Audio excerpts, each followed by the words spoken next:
ଶୁଣିବା ଆଗରୁ କାହାଣୀର ନାୟିକା ବିଷୟରେ ଜାଣିବେନି।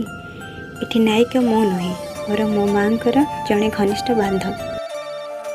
ନାରୀର ସନ୍ଦେହ ହିଁ ତା'ର ବର୍ବାଦୀର କାରଣ ହେଉଛି କାହାଣୀର ମୂଳ ପ୍ରସଙ୍ଗ। ଏବଂ ଏହି କାହାଣୀଟି ସେହି ପୁରୁଷମାନଙ୍କ ପାଇଁ ଯେଉଁମାନେ ନିଜ ସ୍ତ୍ରୀକୁ ବୁଝିବା ବଦଳରେ ତାଙ୍କୁ ଛାଡ଼ି ଚାଲି ଯାଇଥାନ୍ତି। ଆସନ୍ତୁ ସାଙ୍ଗ ହୋଇ ଶୁଣିବା ଏବଂ ବୁଝିବା ପ୍ରକୃତରେ ଭୁଲ କାହାର। ଆଜି ଆମ ବିବାହକୁ 25 ବର୍ଷ ପୁରିଗଲା। ଏହି 25 ବର୍ଷ ଭିତରେ ମାତ୍ର 6 ମାସ ତୁମ ସହ ରହିବାର ସୁଯୋଗ ପାଇଥିଲି। ଚାକିରି ସହ ଘର ସମ୍ଭାଳିବା ଯେ କେତେ କଷ୍ଟ ମୁଁ ଆ ଭିତରେ ବୁଝି ସାରିଛି। ତୁମ ବ୍ୟସ୍ତତାକୁ ମୁଁ ବୁଝେ, ତଥାପି ବେଳେବେଳେ ରାଗି ଯାଉଥିଲି। ଏବେ ମୁଁ ପୁରା ବଦଳି ସାରିଛି, ହେଲେ ତୁମ ଜୀବନରେ ଟିକେ ଖୁସି ଦେଇପାରିନି। ମୋର ବହୁତ ମନେ ପଡ଼େ ଆମ ଘର, ଆମ ବେଡ଼ରୁମ୍, ତୁମର ମୋ ଉପରେ ରାଗିବା ଓ ନିଜେ ନ ଖାଇ ଲେଟ୍ ନାଇଟ୍ ଯାଏ ତୁମ ପାଇଁ ଅପେକ୍ଷା କରିବା। ବିବାହର 1 ମାସ ପର୍ଯ୍ୟନ୍ତ ତ ସବୁ ଠିକ୍ ଥିଲା। ପ୍ରଥମ ଥର ଯେବେ ତୁମ ବାନ୍ଧବୀ ଅଳକା ସହ ଦେଖା ହେଲା, ତାଙ୍କର ତୁମ ପ୍ରତି ଏତେ ନିକଟତର ହେବା ଦେଖି ମୋତେ ଠିକ୍ ଲାଗିନଥିଲା। ରାତିରେ ସେଇ ବିଷୟରେ ତୁମକୁ ପଚାରିଲି, ସେ ମୋର ଜଣେ ଘନିଷ୍ଠ ବାନ୍ଧବୀ କହି ତୁମେ ଶୋଇପଡ଼ିଲ। ନାଥ ବାବୁଙ୍କ ରିସେପ୍ସନ୍ରେ ତାଙ୍କର ତୁମ ସହ ଡ୍ୟାନ୍ସ କରିବା ମୋତେ ବହୁତ କଷ୍ଟ ଦେଇଥିଲା। ସେଦିନ ସିନା କୌଣସି ମୋତେ ବୁଝେଇଦେଲ, ହେଲେ ଦିନକୁ ଦିନ ଅଳକାଙ୍କ ବ୍ୟବହାର ମୋତେ ଠିକ୍ ଲାଗୁନଥିଲା। ମୋ ବାରଣ ସତ୍ତ୍ୱେ ତୁମର ତାଙ୍କୁ ପ୍ରତିଦିନ ଅଫିସ୍ ନେବା ଆଣିବା ମୋ ସନ୍ଦେହକୁ ଦୃଢ଼ କରୁଥିଲା। ବିବାହ ପରେ ବାନ୍ଧବୀ ସହ ଏତେ ମିଳାମିଶା କେତେ ଦୂର ଠିକ୍ ପଚାରିଲି। ଅଳକା ମୋର ପିଲାବେଳର ଘନିଷ୍ଠ ବାନ୍ଧବୀ, ତୁମ ପାଇଁ ତାକୁ ଛାଡ଼ି ପାରିବିନି କହି ଚାଲିଗଲ। ଅଫିସ୍ କାମ ସହ ପ୍ରତିଦିନର ଝଗଡ଼ା ତୁମକୁ ଏତେ ବ୍ୟସ୍ତ କରିଦେଉଥିଲା ଯେ ରାତିରେ ନ ଖାଇ ଶୋଇଯାଉଥିଲା। ତୁମକୁ ନ ଜଣାଇ ପ୍ରଥମ ଥର ବାପାଙ୍କ ସହ ଘରକୁ ଯାଇଥିଲି। ଘରେ ରହିବାର 8 ଦିନ ଭିତରେ ତୁମ ସହ ଥରୁଟିଏ ବି କଥା ହେଇନି। ସେଦିନ ବାପାଙ୍କ ସହ ଘରକୁ ଫେରିଥାଏ, ହଠାତ୍ ଆଖି ପଡ଼ିଗଲା ଆମ ରୁମ୍ ଆଡ଼କୁ। ଖୋଲା ଦେହରେ ତୁମେ ବେଡ଼୍ ଉପରେ, ତୁମ ପାଖରେ ଅଳକାକୁ ଦେଖି ଆମେ ସବୁ ବୁଝି ସାରିଥିଲୁ। ନିଜ ମନକୁ ଦୃଢ଼ କରି ପଚାରିଲି, ଏବେ ବି କ'ଣ କହିବ? ଏ ତୁମ ବାନ୍ଧବୀ? ପ୍ରାୟ 15 ମିନିଟ୍ ଝଗଡ଼ା ମଧ୍ୟରେ ତୁମର ସେ ପଦେ କଥା, ତୁମ ଭଳି ସ୍ତ୍ରୀ ପାଖରେ ରହିବାକୁ ମୋର କୌଣସି ଇଚ୍ଛା ନାହିଁ, ମୋତେ ନୀରବ କରିଦେଇଥିଲା। ମୋର ବି ଆଉ ତୁମ ଲାଇଫ୍ରେ ରହିବାର ନାହିଁ କହିଦେଇ ସେଠୁ ବାପାଙ୍କ ସହ ଚାଲି ଆସିଲି। ସମ୍ପର୍କରେ ପୂର୍ଣ୍ଣଚ୍ଛେଦ ପଡ଼ିଗଲା। ବାପାଙ୍କ କହିବା ଦ୍ୱାରା ତୁମ ପାଖକୁ ଛାଡ଼ପତ୍ର ପଠାଗଲା। ଘରେ ମୋ ଦ୍ୱିତୀୟ ବିବାହ ପାଇଁ ସ୍ଥିର ହୋଇସାରିଥାଏ। 3 ଦିନ ଧରି ବାନ୍ତି ହେବାରୁ ମେଡ଼ିକାଲ ଯାଇଥିଲି। ସେଠି ଜାଣିଲି ମୁଁ ମା ହେବାକୁ ଯାଉଛି। କ'ଣ କରିବି କିଛି ବୁଝିପାରୁନଥାଏ। ସ୍ଥିର କଲି ତୁମ ପାଖକୁ ଫେରିଯିବି। ଘରେ ନ ଜଣାଇ ତୁମ ପାଖକୁ ଆସି ଦେଖେ ତ ଘରେ ତାଲା ପଡ଼ିଛି। ବହୁତ ଖୋଜିଲି, ହେଲେ ତୁମକୁ ପାଇଲିନି।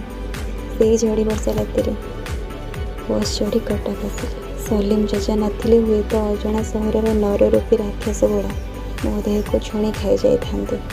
ଚାଚା ମୋ ଠାରୁ ସବୁ ଶୁଣିବା ପରେ ମୋତେ ନେଇ ଏକ ଘରୋଇ କମ୍ପାନୀରେ ରଖେଇଦେଲେ ଓ ରହିବାର ବ୍ୟବସ୍ଥା ମଧ୍ୟ କରିଦେଲେ।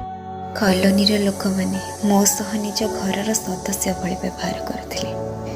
ମନ୍ଦିରରୁ ପୂଜା ସାରି ଫେରିଲା ବେଳେ ବାଟରେ କଷ୍ଟ ହେଲାରୁ ମୀନାକ୍ଷୀ ଅପା ମୋତେ ମେଡ଼ିକାଲ ନେଇଗଲେ।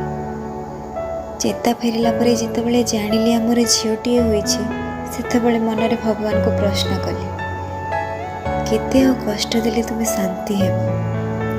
କାରଣ ସେ ଗୋଟେ ଡର, ମୋ ପରି କଷ୍ଟ ମୋ ଝିଅ ନ ପାଉ। କଲୋନୀର ଲୋକମାନେ ମିଶି ଝିଅର ନାଁ ରାନୀ ରଖିଲେ। ରାନୀର ହସ ସବୁ ଦୁଃଖ ଦୂର କରିଦେଉଥିଲା।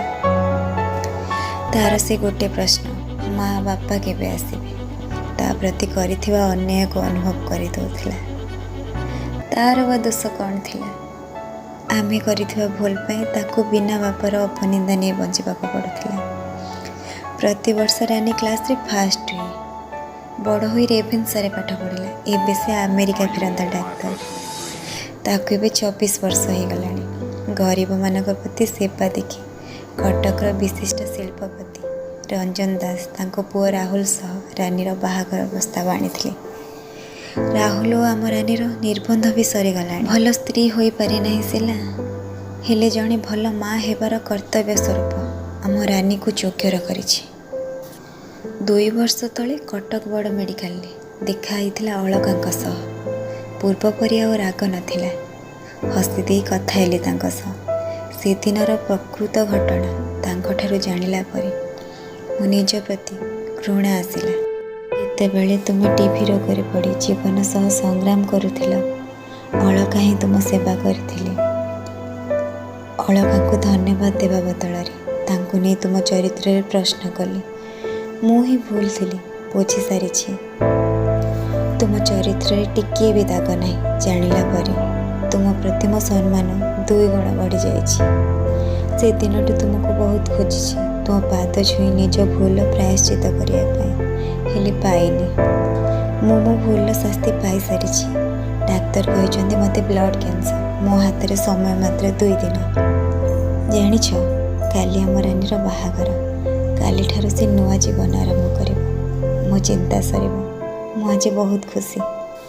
ମଣିଷ ଯେତେ ବି ଖୁସିରେ ଥାଉ ନା କାହିଁକି, ହେଲେ ଏକୁଟିଆ ବେଳେ ସେ ତାକୁ ହିଁ ମନେ ପକାଏ ଯାହାକୁ ସେ ହୃଦୟରୁ ଚାହିଁଥାଏ। ଆଜି ଏ ବିବାହର ସଜ୍ଜୀକରଣ ଦେଖି ମୋତେ ବି ଇଚ୍ଛା ହେଉଛି ବଧୂ ବେଶ ସାଜି ତୁମ ବାହୁବନ୍ଧନରେ ବାନ୍ଧି ହୋଇ ଚିରଦିନ ପାଇଁ ତୁମ କୋଳରେ ଶୋଇଯିବାକୁ।